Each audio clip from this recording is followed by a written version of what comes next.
Hey guys, Garrett McLaughlin here, and in the exercise of the week for this week, I want to go over what's called the triplanar lunge. Triplanar meaning 3 planes of motion. So we're actually going to do a forward lunge, a lateral lunge, and a transverse lunge.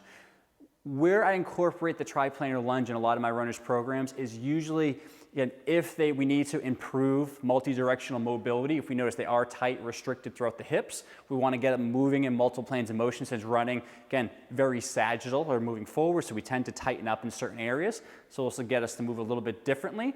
To add variability within a runner's program, like I mentioned, only moving in that same movement pattern mile and mile on end. So we want to try to break out of that to a degree, and using our strength training program to add different weights, add different forces, add different planes of motion can be helped from just a longevity and an injury reduction standpoint. And then also, as we get higher in our mileage, this is the other place I like to add the triplanar lunge.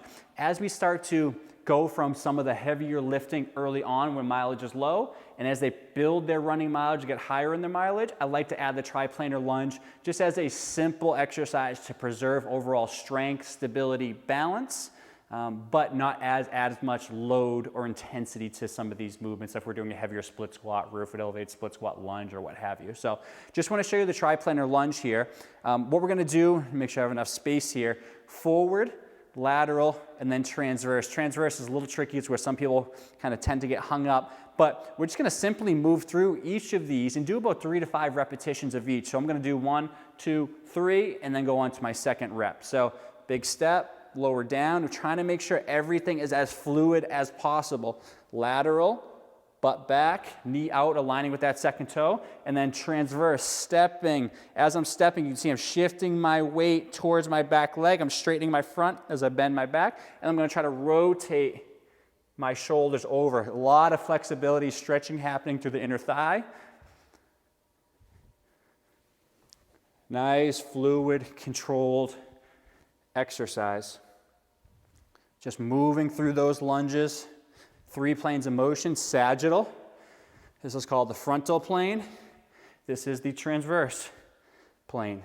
So 3 different planes that we can actively move into. Also great as a warm-up exercise. Actually, I've been using this myself a little bit more lately. But there you have it. Those are the 3 lunges. Same thing I'd want to replicate on the other side, obviously. See if there are any differences from side to side, any differences in mobility, balance, stability, or control. And just to move through both of those, just to see if there's anything I perceive as I go through that triplanar lunge. Such a great exercise, regardless of how you use it, where you program it. I think something that has a lot of value for runners, just to move in multiple planes of motion. So regardless of where you are, you're preparing for a race, you're a couple weeks out, and you just want to work on, again, preserving mobility because you're starting to feel tight, restricted as mileage is high, or you're someone that is naturally tight and you want this just to be a staple to either warm up for your runs or as a prep for your strength training, what have you, but making sure we're understanding that running, very sagittal, right? We're always moving forward. There's a lot of other planes of motion and things stabilizing, happening in different